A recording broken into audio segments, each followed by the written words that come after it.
El 2 de noviembre de 1917, en plena Primera Guerra Mundial, el ministro de Asuntos Exteriores británico, Arthur Balfour, remitió una carta a Lord Rothschild, líder de la comunidad judía inglesa. Esta carta, conocida como Declaración Balfour, anunciaba el apoyo del gobierno británico a la creación de un hogar nacional judío en Palestina.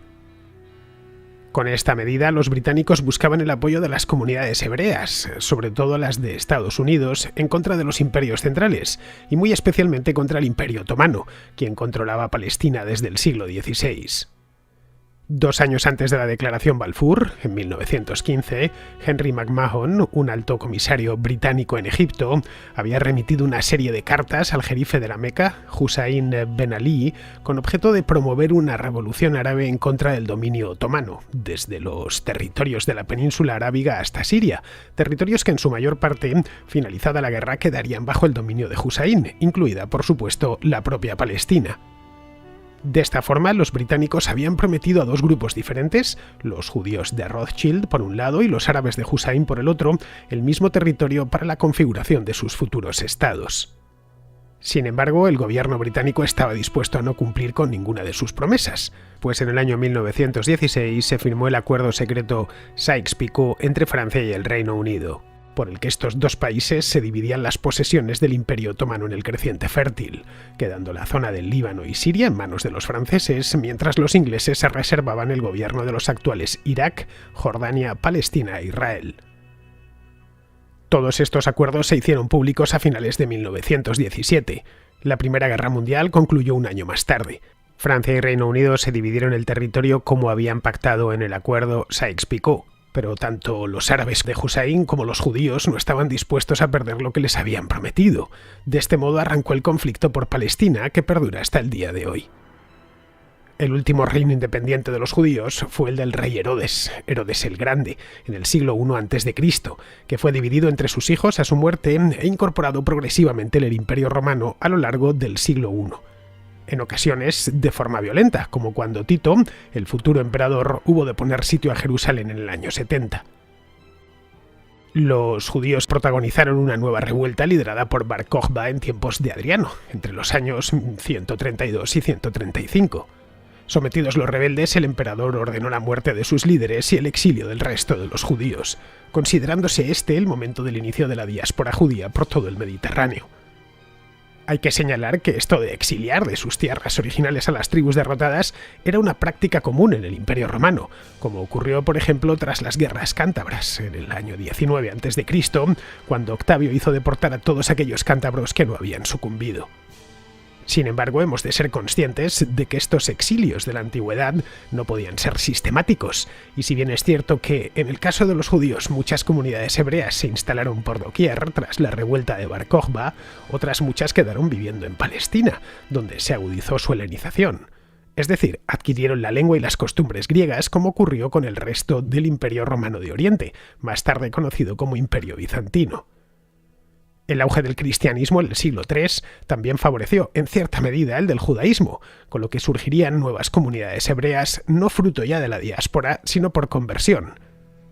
Pero cuando el cristianismo se convirtió en religión oficial del Imperio Romano en el siglo IV, el judaísmo, al igual que otras creencias del imperio, empezó a perder importancia, hasta el punto de que los judíos, como los seguidores de otras religiones, comenzaron a ser perseguidos. Las tensiones entre los judíos y las autoridades bizantinas hizo que los judíos vieran con buenos ojos la ocupación de Palestina por parte de los árabes musulmanes en el siglo VII. Lo mismo ocurriría en la Hispania visigoda un siglo más tarde, donde los judíos también habían sido perseguidos y también recibieron con cierto alivio la llegada de los musulmanes. Conquistada Palestina en el siglo VII, la cultura helenística cedió su lugar a la árabe.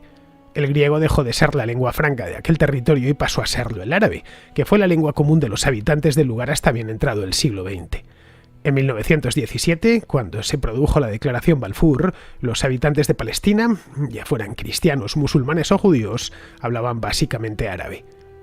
La ocupación de Tierra Santa por los cruzados en el siglo XII supuso la persecución, por igual, de judíos, musulmanes e incluso cristianos orientales.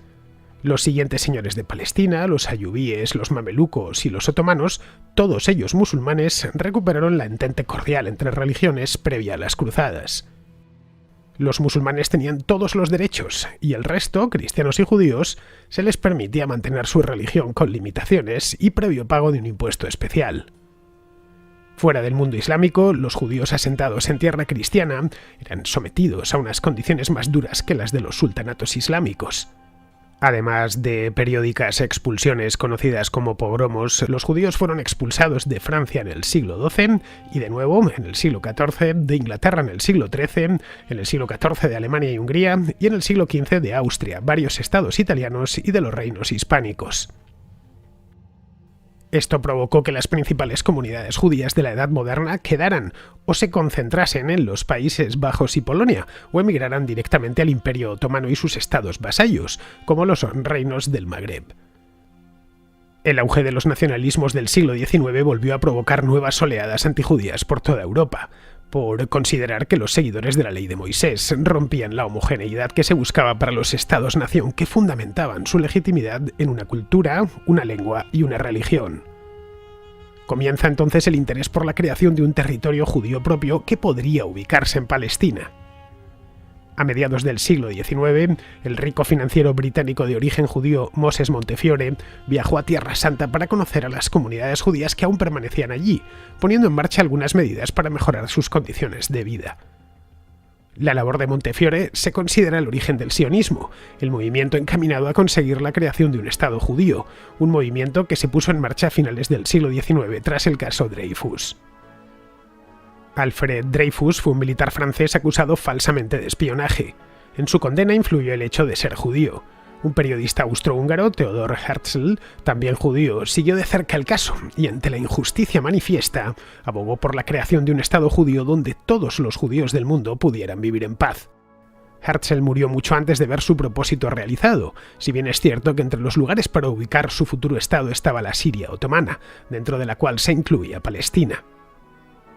Tras las mejoras aportadas por Montefiore a la comunidad judía de Jerusalén a mediados del siglo XIX, a finales de esa centuria y comienzos del siglo XX empezaron a llegar colonos judíos de fuera de Palestina, que adquirían legalmente tierras a los habitantes del lugar, que eran en su mayoría musulmanes, aunque también había cristianos.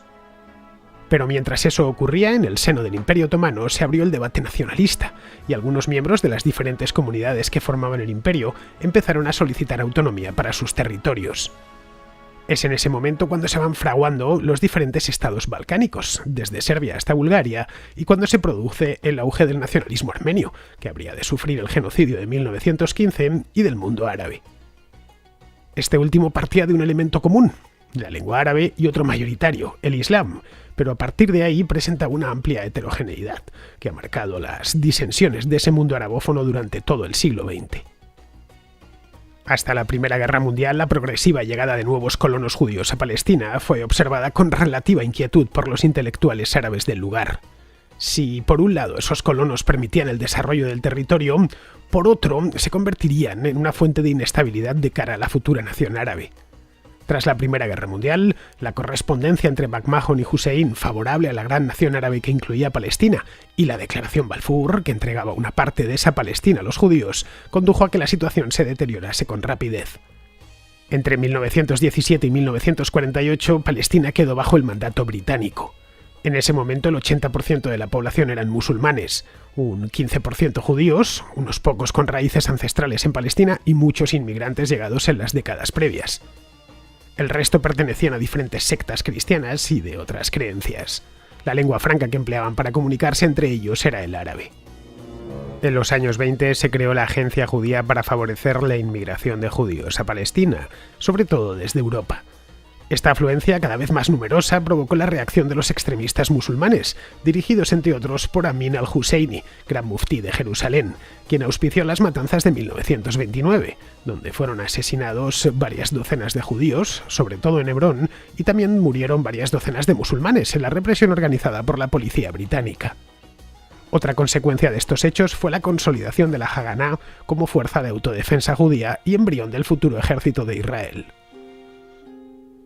Entre 1936 y 1939, con la inmigración judía hacia Palestina, acelerada por las persecuciones auspiciadas por la Alemania nazi, se produjo la Gran Revuelta Árabe, que trataba no solo de frenar esa inmigración, sino de expulsar tanto a los británicos como a los judíos de Palestina.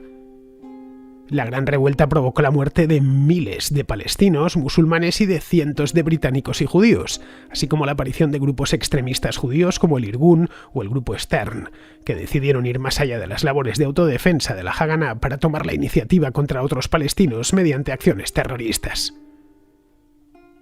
De esta forma se iniciaba abiertamente el conflicto entre las futuras comunidades israelí y palestina, un conflicto opacado por la Segunda Guerra Mundial, pero que estalló con furia al terminar esta, cuando el movimiento sionista aceleró sus planes de crear un Estado judío tras haber sufrido el genocidio nazi, al tiempo que los árabes trataban de formar sus propios estados, que habían sido rechazados tras la Primera Guerra Mundial. Derrotada la Alemania nazi en 1945 y desvelado el genocidio judío en los campos de concentración, la Organización de Naciones Unidas, creada ese mismo año, puso en marcha una comisión que buscase dar un hogar a los judíos, al tiempo que buscaba también una solución para la creciente violencia en Palestina. Finalmente se decidió la creación de dos estados, uno para los judíos, que englobaría la franja costera entre Haifa y Tel Aviv, la orilla occidental del Mar de Galilea y el desierto del Negev, y otro para el resto de la población palestina, musulmanes y cristianos araboparlantes, que se quedarían con la franja de Gaza, Cisjordania y el área de Nazaret. La zona de Jerusalén permanecería bajo el mandato de la ONU. La partición del territorio fue aprobada el 29 de noviembre de 1947 y los británicos se retiraron de Palestina el 15 de mayo de 1948. Un día antes, Israel declaró su independencia.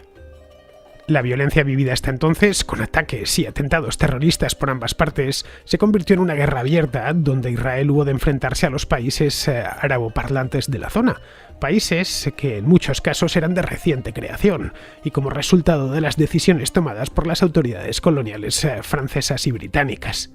Así, entre los enemigos de Israel, Egipto había recuperado su independencia en 1922. Arabia Saudita había sido creada como un Estado único en 1927, Irak en 1932, el Líbano en 1943, Siria en 1945 y Jordania, conocida aún como Transjordania, en 1946. Israel logró derrotar a sus enemigos y ampliar los territorios que le había concedido la ONU, incluyendo el Jerusalén occidental. Pero hay que tener en cuenta que esos países enemigos también se estaban construyendo como estados, y aunque aparentemente se habían unido por la causa de los palestinos, los hechos desmintieron esta unión. El ejército más importante de la región, la Legión Árabe, en manos del rey jordano, se limitó a ocupar Cisjordania hasta Jerusalén Este y la Ciudad Vieja, incluyendo el barrio judío, pero decidió no avanzar más. Egipto, por su parte, se anexionó la Franja de Gaza, aumentando así su propio territorio. De esta manera, el principio de los dos estados auspiciado por la ONU no se materializó en 1948 porque la parte correspondiente a la Palestina independiente fue ocupada por los otros países islámicos limítrofes. El final de la guerra de 1948 supuso un importante desplazamiento de numerosas comunidades. Los judíos que se habían asentado en los territorios cedidos a la futura Palestina hubieron de emigrar a Israel, donde fueron rápidamente integrados. Los palestinos que habían quedado en el territorio cedido a Israel, más aquellas otras zonas que los israelíes ocuparon durante la guerra, sobre todo en el norte, también se vieron obligados a emigrar, un desplazamiento que afectó a casi la mitad de los antiguos habitantes de Palestina y que es conocido como la Nakba, es decir, el desastre. Muchos de estos desplazados terminaron por ser instalados en campos de refugiados en Gaza, Cisjordania o los países vecinos, donde permanecieron durante décadas y donde en muchos casos aún viven sus hijos y nietos. En 1952 llegó al poder en Egipto Gamal Abdel Nasser, quien nacionalizó el Canal de Suez 4 años después.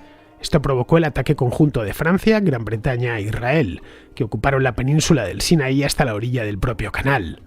Con el concurso de la ONU, los coaligados se retiraron y pese a la derrota, Nasser se convirtió en el líder del mundo araboparlante, impulsando un proyecto de unidad política panarabista que abogaba por la desaparición del Estado de Israel.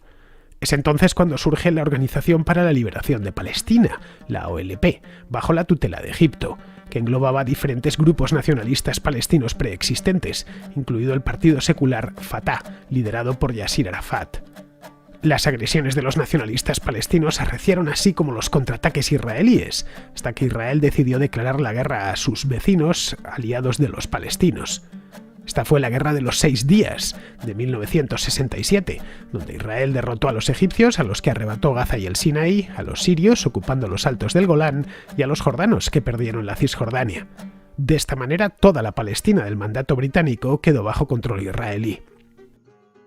La derrota provocó la radicalización de la OLP, cuyo cuartel general se encontraba en Jordania y estaba ya capitaneada por Arafat. En septiembre de 1970, ante la insubordinación de los palestinos, el ejército jordano decidió pasar al ataque y expulsar a la OLP de Jordania. La OLP se trasladó primero a Siria y más tarde al Líbano.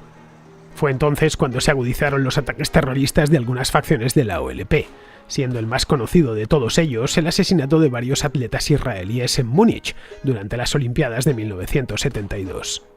Mientras tanto, en Egipto, muerto ya Nasser, su sucesor, Anwar el-Sadat, consideró que era el momento de resarcirse de la derrota de 1967.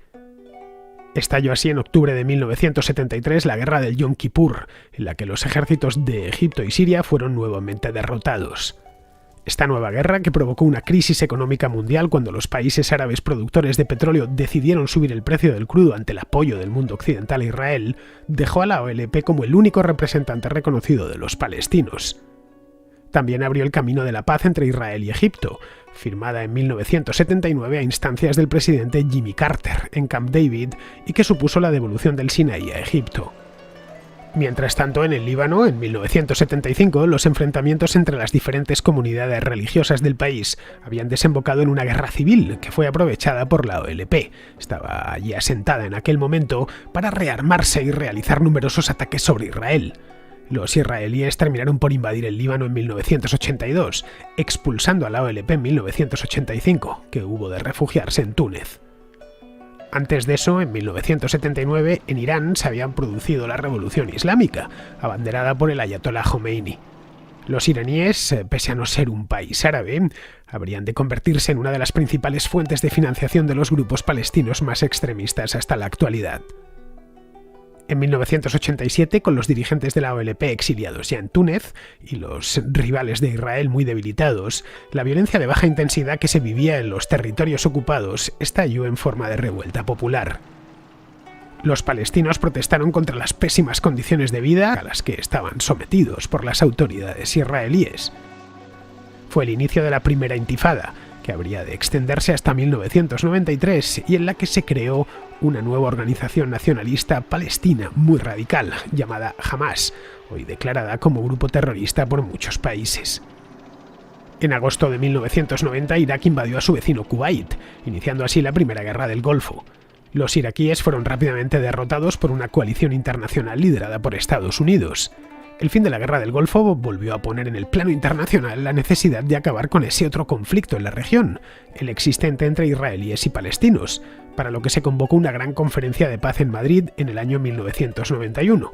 En esta conferencia de paz, las partes enfrentadas se sentaron a negociar la paz a cambio de territorios.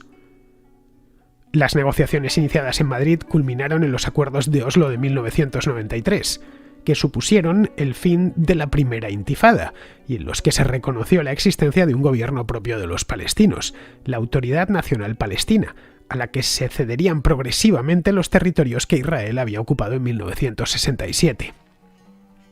Para ello se delimitaron 3 grandes áreas: la A, cuyo control político y militar quedaba en manos de la Autoridad Palestina, inicialmente un 3% del territorio conquistado en 1967, el área B, administrada por los palestinos pero bajo control militar israelí, en torno a un 23% del territorio conquistado en 1967, y por último el área C, bajo total control israelí, pero que habría de ir cediéndose paulatinamente a la Autoridad Nacional Palestina según ésta avanzara en su democratización y su apuesta por la paz.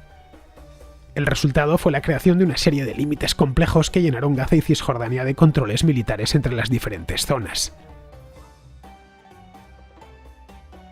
Al tiempo que se desarrollaban los acuerdos de Oslo, Israel firmaba la paz con Jordania en 1994, si bien estos dos países habían mantenido una compleja relación de entendimiento desde 1948, solo alterada por la Guerra del 67.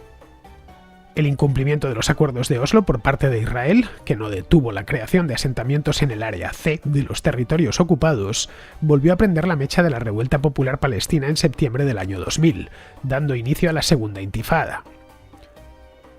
La represión israelí contra los manifestantes provocó cientos de muertos. Los palestinos más integristas respondieron con atentados suicidas que también ocasionaron numerosas víctimas civiles. Para poner coto a estos atentados, el gobierno de Israel decidió en el año 2002 la construcción de un muro que rodeara los territorios ocupados, tanto de Gaza como de Cisjordania, un muro levantado en el interior de los límites establecidos en 1948.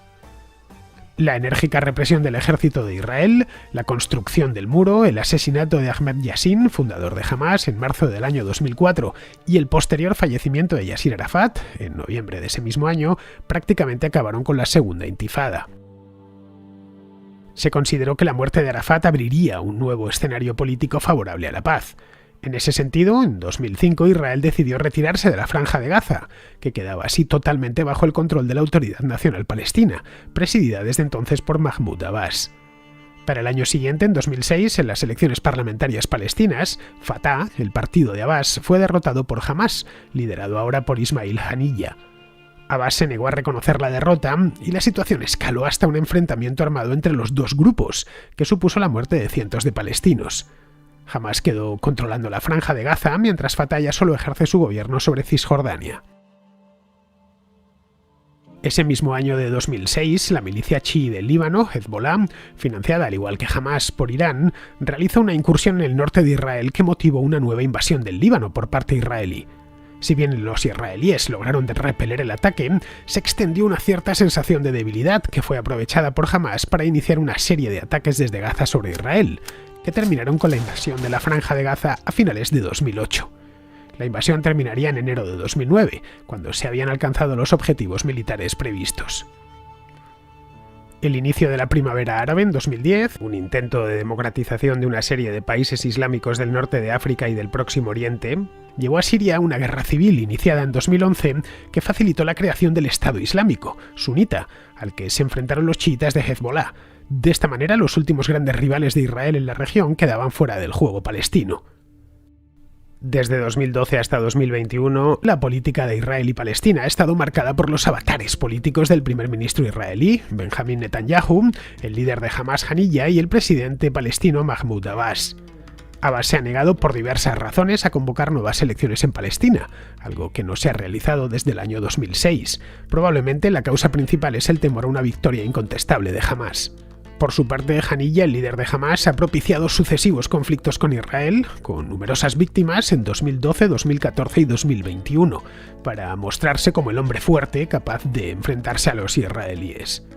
A su vez, Netanyahu, que ya fuera primer ministro entre 1996 y 1999, ha obstaculizado el desarrollo de los acuerdos de Oslo, monopolizando la política israelí desde el año 2009. A ello no ha sido ajeno que haya sabido en sus más de 10 años de gobierno ininterrumpido capitalizar el conflicto con Palestina. Consiguió, por ejemplo, que Estados Unidos trasladara su embajada a Jerusalén en 2018, buscando reforzar las pretensiones israelíes sobre la Ciudad Santa, pero al mismo tiempo ha logrado el reconocimiento de varios países islámicos como Marruecos, los Emiratos Árabes Unidos o Bahrein. Con todo, la viabilidad de un Estado palestino y la propia pervivencia de Israel siguen siendo motivo de conflicto después de casi un siglo de enfrentamientos.